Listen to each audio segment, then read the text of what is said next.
BRS పార్టీని కేసీఆర్ ని మించిన వాళ్ళు లేరు. కాబట్టి ఈ డ్రామాలు బంద్ చేయండి. కాంగ్రెస్ పార్టీ డ్రామా బాగా చేయండి, ఇటు బీఆర్ఎస్ డ్రామా బాగా చేయండి. కేవలం భారతీయ జనతా పార్టీ మాత్రం ప్రజల కోసం కొట్లాడుతుంది, ఈ కరువు మీద ఉద్యమిస్తామని చెప్పి ఈ సందర్భంగా నేను తెలియజేస్తాను. ఓకే, దిలీప్ గారు గుడ్ మార్నింగ్ అండి. ఏంటి దిలీప్ గారు, కేసీఆర్ మరి మొత్తానికి జిల్లాల బాట పట్టారు, మిమ్మల్ని వదిలిపెట్టేది లేదు, వెంటాడి వేటాడతాం. మీరు రైతుల గోస చూస్తుంటే నాకు ఎలానో అనిపిస్తుంది, మీరు వెంటనే రైతులను ఆదుకోవాలి, 25,000 రూపాయల పరిహారం ఇవ్వాలి అంటున్నారు. ఒకటి ప్రపర్ ప్రసాద్ గారు చెప్పినట్టు జస్ట్ 100 days లోపల వచ్చిన ప్రభుత్వం కరువుని ఎండ పెట్టుకొస్తుంది, లేకపోతే క్రాప్స్ ఎండగొడుతుంది, ఇవన్నీ పాసిబుల్. కరెంట్ కష్టాలు తీసుకొస్తుంది. ఇదంతా కూడా ఓ సీక్వెన్స్ లోపల గత ప్రభుత్వం చేసినటువంటి తప్పిదాలు లేకపోతే న్యాచురల్ ఉన్నటువంటి ఒక పరిస్థితుల వల్ల వస్తుంది తప్ప 100 days లో ఇది సాధ్యపడదు కదా. మేము తెద్దాం అనుకున్నా మేము తెలియలేము. అది ఒక క్యూములేటివ్ ఎఫెక్ట్ అవుతుంది. గతంలో ఉన్నటువంటి తప్పులు కావచ్చు, లేదా అక్కడ ఏర్పడే కరువు ప్రభావం కావచ్చు. మీరే అన్నట్టుగా నేను కూడా ఏదైనా పేపర్లో అప్పుడు అధికారులు వాడు ఉన్నప్పుడు ఈసారి నీటికి ఎద్దడి అనేటువంటి స్టేట్మెంట్ చూసాను. సో ఇది డెఫినెట్లీ మనం ఆలోచించాలి. ఊరికే కావాలని పొలిటికల్ గా నిజంగా పార్లమెంట్ ఎలక్షన్స్ లేకపోతే కేసీఆర్ నైజం తెలిసిన నాకైతే ఆయన బయటకు కూడా వచ్చేవాడు.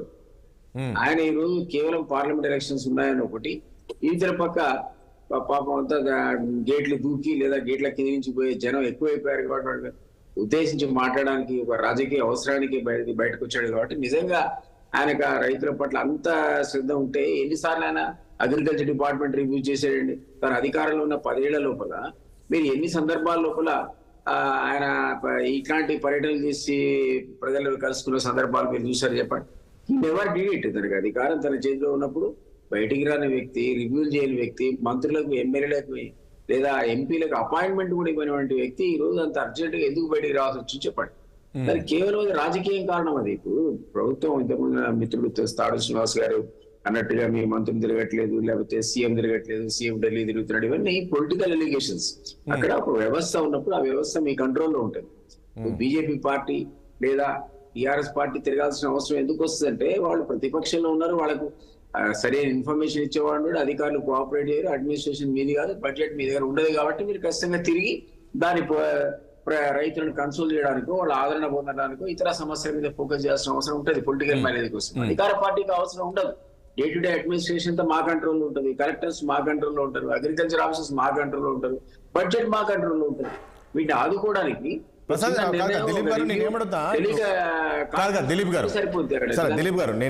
దిలీప్ గారు నేనేమంటున్నా 100 రోజుల్లో అన్నీ అయిపోవాలి అంటే కుదరదన్నారు. సరే ఏదైనా జరగవచ్చు ఆ 100 రోజులు. నేనేమంటున్నా కనీసం మంత్రులన్నా వెళ్ళి ఎక్కడెక్కడ ఈ పంట నష్టపోయింది ఏంటి పర్యటించి వచ్చింటే బాగుండేది కదా, వాళ్ళకు ఒక భరోసా కల్పిస్తే బాగుండేది కదా. ఇప్పుడు 200 మంది రైతులు చనిపోయారన్నారు, నిజ వాస్తవం ఉందా కేసీఆర్ అన్న మాటల్లో? ఉందా మీ దగ్గర రికార్డ్స్ ఉన్నాయా? I don't believe 200 మంది రైతులు సరిపోతే మనం 200 times వచ్చుండేది పేపర్ లో.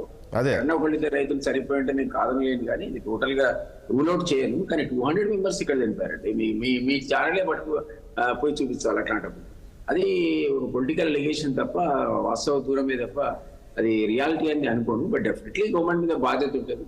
మీరు అన్నట్టు మంత్రులు చూడాలి లేదా కలెక్టర్ చూడాలి అండ్ అడ్మినిస్ట్రేషన్ అనేది చూడట్లేదు, పడుకొని ఉంది అన్నది తప్పు. ఎందుకంటే మీరు చూసిన సందర్భంలోనే ఈ మంత్రులు విస్తృతంగా జిల్లాలో పర్యటిస్తున్నారు.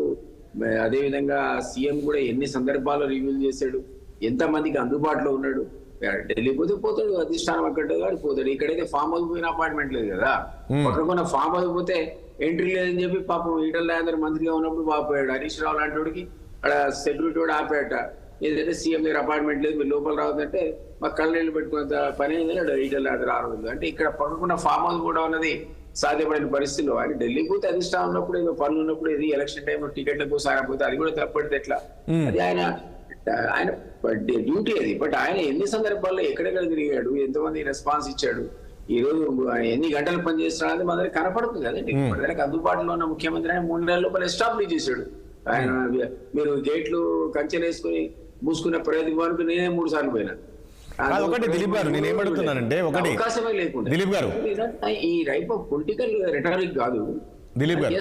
మీరు అన్నట్లుగా కొంత వాటర్ స్కేర్సిటీ ఉన్నమాట వాస్తవమే. నిన్న చెప్పిన కేసీఆర్ చెప్పినటువంటి ఆ సాగర్ లో నిల్వలు ఇంకా తలుచుకుంటే మనం ఇక్కడ దాకా డెడ్ స్టోరేజ్ నుంచి కూడా వాడుకోవచ్చు అని కరెక్ట్ ప్రాబ్లం. మీకు ఖమ్మంలో తాగునీటికి కూడా ఇద్దరు వచ్చినట్టు పరిస్థితి ఉంది.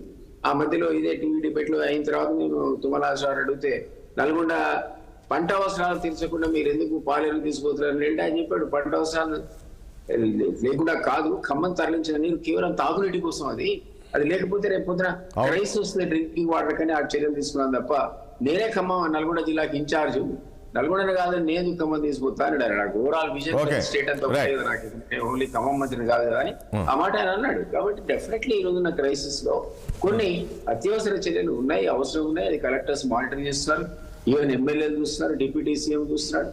ఇవన్నీ ఎవరు పట్టించుకోవట్లేదు అనేది గత ప్రభుత్వం లాగా ఆయన నీరో చక్రవర్తి లాగా మనం ఉండడం చూసాం కదా. ఆ స్థితి ఈ రోజు ఇక్కడ రాష్ట్రంలో ఉంది.